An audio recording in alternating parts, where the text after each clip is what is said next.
একমাত্র পিয়ার পদ্ধতির নির্বাচনই হতে পারে একটা সরকার, এবং সেই সরকার হলে বাংলাদেশের সমস্ত ঘুষ কমবে, দুর্নীতি কমবে। কেন কমবে? চাঁদাবাজি কমবে। এক দল চাঁদাবাজি করলে আরেক দল যখন বাধা দিবে তখন সেটা পার্লামেন্টে চলে আসবে। পার্লামেন্টে আসার পর এমপি সাহেবরা বলবে তোমার পোলাপান চাঁদাবাজি নাইলে আস্থা তুলে নিব, তোমার উপর দিয়ে সমর্থন। আপনি লিখে রাখেন।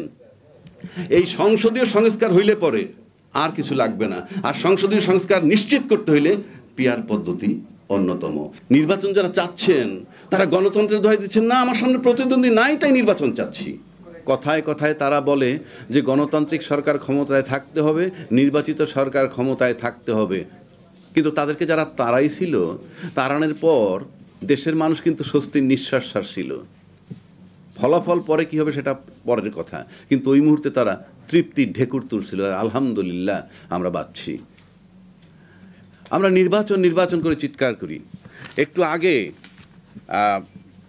আলাউদ্দিন কামরুল ভাই একটা প্রশ্ন তুলছেন যে সংবিধানে মৌলিক অধিকারের মানে বলতে যা বোঝায় তার ভিতরে নির্বাচনটা আছে কিনা। আমি ওনাকে আশ্বস্ত করছি যে মৌলিক অধিকারের ভিতরে নির্বাচনের কথা বলা নেই। মৌলিক অধিকারের ভিতরে যা বলা আছে আমরা সবাই জানি, চলাফেরার স্বাধীনতা, কথা বলার স্বাধীনতা, আপনার সম্পত্তির স্বাধীনতা, আপনার জানমালের নিরাপত্তা, আপনার চিকিৎসা পাওয়ার, অন্ন বস্ত্র বাসস্থান ইত্যাদি পাওয়ার। এটা ইনশাআল্লাহ তাআলা এগুলো নিয়ে কেউ ভাবে না। যে দল ক্ষমতা যায় সেই দলের লোকগুলো সচ্ছল থাকে, তাও জনগণকে চুষে। যার লায়ন পার্ট উপর দিকে যায়, উপর দিকে গেলে তারা যখন ব্যাংকে রাখে সেখান থেকে আবার আবুল বারাকাত, এসালামের মতো লোকেরা হাজার হাজার কোটি টাকা নিয়ে প্রাডো জিপ চালায়, কিছু রাজনীতি ব্যক্তিকেও কিনে ফেলে। দিস ইজ দ্য ক্যারেক্টার আর সিনারি অফ বাংলাদেশ। আবার আমরা ইসলামী রাষ্ট্রের কথা বলি। ইসলাম নিয়ে একটা আতঙ্ক আছে বাংলাদেশের লোকের কাছে। সৌদি আরব কিন্তু অনেকে মনে করেন সৌদি আরব ইসলামের model. No, it is not correct. It is not correct, I am telling you. আপনাকে জনগণ, পৃথিবীর যে কোনো সংবিধান জনগণের ইচ্ছায় সংবিধান হবে, সংবিধানের ইচ্ছায় জনগণ নয়। এটা তামাশা না। আপনি যখন ইসলামী রাষ্ট্রের কথা বলবেন কিংবা মুসলিম অধ্যুষিত দেশের কথা বলবেন, আপনার কাছে মডেল ইরান কিংবা আফগানিস্তান আসে কেন? আপনাদের কাছে ইন্দোনেশিয়া, মালয়েশিয়া, তার্কি কেন আসে না? ওই দেশে কি ইসলাম নাই? বিখ্যাত দার্শনিক ফ্রান্স থেকে গেল, কি বলে, হ্যাঁ টার্কি থেকে ফ্রান্স গেল, ফ্রান্স ঢুকে গেছে, সে তো টার্কির ভদ্রলোক, ইসলামী চিন্তাবিদ। 2 দিনের কথা বলে সে 7 দিন পরে আসছে। সাংবাদিকরা তারা জিজ্ঞেস করলো, আপনি একটা মুসলিম কান্ট্রির একজন বিখ্যাত দার্শনিক, ফ্রান্স গিয়া 2 দিনের কথা বলে 7 দিন ছিলেন, কি পেয়েছেন সেখানে? উনি জবাব দিছিলেন যে টার্কিতে হয়তো মুসলমান আছে কিন্তু ইসলাম নাই, ফ্রান্সে মুসলমান নাই ইসলাম আছে। So that is the main thing. আপনি ইসলাম ধারণ করা আর ইসলামী লেবাস ধারণ করা এক নয়। We need the internal change, not the external change. পৃথিবীতে বহু লোক আছে স্যুট পরা কিন্তু সে অলি আল্লাহ হতে পারে, আর বহু লোক আছে দাড়ি টুপিওয়ালা মানি সে একটা ধুরন্ধর লোক হতে পারে। It should not be the model of Islam. আপনি জানেন তার কি দেখবেন, এমন একটা লোক সবাই দাঁড়ায় রয়েছে নামাজ পড়বে, হঠাৎ করে একটা প্যান্ট শার্ট পরা, হাফ শার্ট পরা একটা লোক এসে নামাজ পড়াচ্ছে, তার মুখে দাঁড়িয়েও নাই, তা নামাজ হবে না? কেননা আল্লাহ দেখেন দিলের হাল। আল্লাহ তো আপনার আউটার গার্মেন্টস দেখেন না, আপনার ইনার গার্মেন্টস দেখেন। সো ইসলামী যারা চিন্তা করেন তাদেরকে এইভাবে ভাবতে হবে। আপনি খালি কথায় কথা ইসলাম বললেই হবে না। আমাদের সাধারণ লোকের কাছে আল্লাহ একটা আনসিন বিষয়। আমাদের কাছে আছে কে? মুহাম্মদ ছাড়া তো আমাদের কাছে কিছু নাই। মুহাম্মদও বলে গেছে আল্লাহকে দেখা যায় না। সেই আল্লাহকে তো I cannot make him the model, rather you can make the model. আমাদের রাসূল পাকরে বানাইতে পারেন। রাসূল পাকরে বলা হয়তো লিভিং কোরআন। যে যেদিকে ঘাড় ঘুরাইতো 18 জন মাকলুকাত সেই দিকে ঘুরতো, ইনি ছিলেন রাসূল পাক। তো যাই হোক, আজকে আমরা যে আলোচনাটায় বসছি সেই আলোচনাটা হলো ফ্যাসিস্ট রাষ্ট্র ব্যবস্থা ও নির্বাচন। প্রধান অতিথি হিসাবে আছেন আমাদের শ্রদ্ধাভাজন ফরাদ মজহার ভাই, আই রেসপেক্ট হিম। আসছেন হাসিনুর ভাই, আরও যারা আছেন সাংবাদিক ভাই, সবাইকে। আজকে আমি ফ্যাসিস্ট রাষ্ট্র এবং নির্বাচন, এটির আমাদের মূল বিষয়, এর উপরে একটু সংক্ষিপ্ত আলোচনা করে চলে যাই। পিয়ার পদ্ধতি এখন আর বলে লাভ নেই, ওগুলো অনেক কথা বলেছি।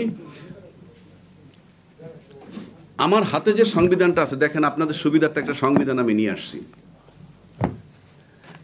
কেউ দায়িত্বশীল ব্যক্তি বলেন, সংবিধান নিয়ে কেউ যদি কোনো কথা বলে, সংবিধানের বিরুদ্ধে যদি কেউ কোনো কথা বলে, তাহলে রাষ্ট্রদ্রোহী হবে। তাদের একটাই স্বপ্ন, নির্বাচন সামনে আসছে, নির্বাচনটা করে ক্ষমতায় যাবেন। অথচ এই যারা নির্বাচনের জন্য অস্থির তারা কিন্তু বিগত 14 নির্বাচনে যাননি। কেন যাননি? যে লেভেল প্লেইং ফিল্ড নাই। লেভেল প্লেইং ফিল্ড নিশ্চিত করে কে? প্রশাসন, অর্থাৎ নির্বাচন কমিশন। এবং সেই দোহাইতে তারা নির্বাচনে যান নাই, অথচ আজকে তারা নির্বাচনে অস্থির। কারণ লেভেল প্লেইং ফিল্ড নাই, এটা তারা নিশ্চিত, কিন্তু সামনে তাদের কোনো প্রতিদ্বন্দ্বী নাই। এটাকে নির্বাচন বলে না। আপনি যখন জেনে শুনে আপনার প্রতিদ্বন্দ্বী নাই বলে নির্বাচনে যাবেন, সেটা কিন্তু আপনার ইন্টেনশন। আপনি কোর্ট কাছারিতে যান, যেখানেই যান, আপনি যখন সালাম দিলেন, সালাম দিলেই শান্তি বর্ষিত হয় না, কারণ আপনার উপরে সেই রহমত নাই। আবার উল্টা দিকে আসেন, সালামের বহু কানিশমা আছে। আমাকে একজনে সালাম দিচ্ছে সকালে, আসসালামু আলাইকুম স্যার। আমি বললাম তোমার টাকা 20,000 আমি আগামী সপ্তাহে দিয়ে দিব। This was my reply. তার সালামটার মানে হচ্ছিল তাগাদা। তো there are many ways to speak. কাজেই আপনারা কে কি বলেন, নির্বাচন যারা চাচ্ছেন তারা গণতন্ত্রের দোহাই দিচ্ছেন না, আমার সামনে প্রতিদ্বন্দ্বী নাই তাই নির্বাচন চাচ্ছি। তো what ever the form is, কেউ মাইন্ড করলে করতে পারে। কেউ কেউ বলে কতক্ষণ আমাকে জামাত, কেউ কেউ বলে কতক্ষণ আমি বিএনপি, কেউ কেউ বলে কতক্ষণ আমি এনসিপি। বাট আমি বলছি আমি বাংলাদেশপন্থী। There is no way. আপনি ভারতকে গালি দেন, আপনি আমেরিকারে গালি দেন, সব সেকেন্ডারি। আমরা কি করছি, আমার বাড়িতে আমি কি করছি সেটা আগে দেখেন। এখন আসেন, ফ্যাসিজম রেখে ইউনূস সাহেব একজন রেফারি, তার কোনো রাজনৈতিক যোগ্যতা নাই, কার কোনো রাজনৈতিক দক্ষতা নাই। এটা বাংলাদেশে এমন কোনো রাজনীতিবিদ নাই যিনি বলেন না। কিন্তু প্রশ্ন হচ্ছে, তার রোল তো রেফারির মতো। উনি বসে আছেন, সংস্কার ঐক্যমত্য কমিশন বানায় বসে আছেন। সামনে যে বিজ্ঞ, মারাত্মক বিজ্ঞ রাজনীতিবিদ, পায়ের নখতে মাথার চুল পর্যন্ত তাদের অহংকারে ভরা পলিটিশিয়ান হিসেবে, তারা একত্রে বসে সমঝোতে আসতে পারে না কেন? এই দোষ কি ইউনূস সাহেবের? আসলে কেন ক্ষমতা ছাড়তে চায় না? ক্ষমতা না ছাড়তে চাওয়ার মারাত্মক যুক্তি আছে। আমি একটা সাধারণ লোক, আজকে আমার সামনে যে মাইক্রোফোনগুলো আসছে, এইটা যদি কোনো এমপি কিংবা প্রধানমন্ত্রী ভাষণ দেয়, তাহলে আমার কাছে মনে হয় কয়েক হাজার মাইক্রোফোন এবার সামনে আসে। এটার যে মজা, এটা কেন ছাড়বে ক্ষমতাটা? কারণটা কি?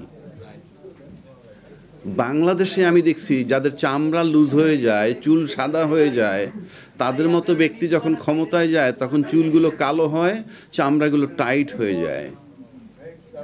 আর ক্ষমতা থেকে বের হলে 3 দিনের মধ্যে তার চেহারায় ধস নামে। স্বৈরাচার সরকার যিনি পলাতক হয়েছে, আমি আশা করি যদি আপনার সুযোগ হয়, সে যদি বাই রোডে প্রতিবেশী দেশ থেকে ঢাকায় ঢোকে, আমার কাছে মনে হয় না তাকে কেউ চিনবে এবং সে আরামে ঢুকতে পারবে। অর্থাৎ তার চেহারা হয়তো এইরকম হয়েছে বা হওয়ার কথা। এই কথাটা বললাম যে মানুষ স্বৈরাচার হতে চায় কেন। সম্ভবত নিউজিল্যান্ডের প্রাইম মিনিস্টার 2 বার ক্ষমতায় ছিলেন, তারপর উনি ক্ষমতা ছেড়ে চলে গেছেন যে আমি চালাইতে পারবো না, it's a very big responsibility. এবং তারপরে সেটা ছেড়ে সে প্রফেসর হয়ে কলেজে অধ্যাপনা করছেন। আমি বাংলাদেশে আমার গত 53 বছরে শুনি নাই কোনো মন্ত্রী পদত্যাগ করছেন, কোনো প্রধানমন্ত্রী স্বেচ্ছায় নিজের অযোগ্যতার কারণে পদত্যাগ করছেন আমরা দেখিনি। হয় তাদেরকে জনগণ তাড়াইছে, নয়তো আর্মি তাড়াইছে। বুকের তাজা গুলি নিছে, সে যদি রাজাকারের নাতিও হয়, সে সেদিন আমার মতে মুক্তিযোদ্ধা। আর সেদিন যারা সাংবাদিক বলেন, XYZ লয়ার বলেন, ওই ফ্যাসিস্ট সরকারের পক্ষে যারা নানান জায়গায় ইনায়া বিনায়া বক্তব্য রাখছে, তারা মুক্তিযোদ্ধার নাতি বা সন্তান হলো, তারা সেদিন রাজাকার। So this is the thing. তো আমরা আজকে যেটা আশা করি যে এই একমাত্র পিয়ার পদ্ধতির নির্বাচনই হতে পারে একটা সরকার, এবং সেই সরকার হলে বাংলাদেশের সমস্ত ঘুষ কমবে, দুর্নীতি কমবে। কেন কমবে? চাঁদাবাজি কমবে। একদল চাঁদাবাজি করলে আরেক দল যখন বাধা দিবে, তখন সেটা পার্লামেন্টে চলে আসবে। পার্লামেন্টে আসার পর এমপি সাহেবরা বলবে, তোমার পোলাপান চাঁদাবাজি নাইলে আস্থা তুলে নিব, তোমার উপর দিয়ে সমর্থন। আপনি লিখে রাখেন। এই সংসদীয় সংস্কার হইলে পরে আর কিছু লাগবে না। আর সংসদীয় সংস্কার নিশ্চিত করতে হইলে পিয়ার পদ্ধতি অন্যতম। কাজে এই ফ্যাসিজম বজায় রেখেও যদি আপনি দেশ ঠিক করতে চান, পিয়ার পদ্ধতি অন্যতম মাধ্যম। কেউ কেউ বলে সংবিধানে নাই। নো, এটা রাজনৈতিক ডিমান্ড, জনগণের ডিমান্ড। আপনি কেন সংবিধানের দোহাই দেন? সংবিধানের দোহাই দিয়ে আপনি স্বৈরাচার হবেন? Get lost. আপনি দেশের জনগণকে ভাববেন, আর প্রত্যেকটা রাজনীতিবিদ আয়নার সামনে দাঁড়ায় দেখবেন জনগণরে ভাবেন না নিজের একার কথা ভাবেন, রাজনীতিটা ছেড়ে দেন। আর যদি জনগণের কথা ভাবেন আমাদের মতো সিনে টান করে কথা বলেন। বাংলাদেশে সবসময় ফ্রিডম অফ স্পিচ ছিল, বলো না বাক স্বাধীনতা নাই, সারা জীবন 53 বছর ধরে বাংলাদেশে বাক স্বাধীনতা আছে, ফ্রিডম অফ স্পিচ আছে, বাট ফ্রিডম আফটার স্পিচ আছে কিনা দ্যাট ইজ ইম্পর্টেন্ট। আজকে কিন্তু আমরা ফ্রিডম আফটার স্পিচ এই যা বলে যাচ্ছি তারপরে শেষ, কাজে freedom after speech is much more important than freedom of speech. ধন্যবাদ সকলকে।